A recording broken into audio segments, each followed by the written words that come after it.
Είμαστε από τη Δημοτική Αστυνομία Αθηνών. Είμαστε ομάδα που κάνουμε περιπολίες με ποδήλατα.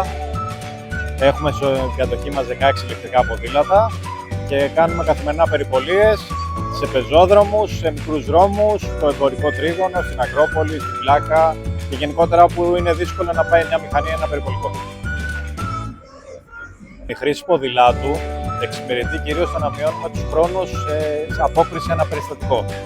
Με ένα περιπολικό θα θέλαμε μισή ώρα λόγω της κίνησης, με το ποδήλατο σε 5 με 10 λεπτά το αργότερο έχουμε πάει στο σημείο.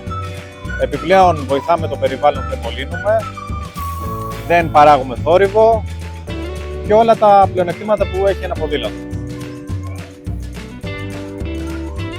Η φιλική συμβουλή δικιά μας είναι να πάρετε ένα ποδήλατο, να μετακινηθείτε στην πόλη και για λόγους άθλησης, για λόγους οικονομίας και για να κερδίσετε χρόνο στη ζωή σας.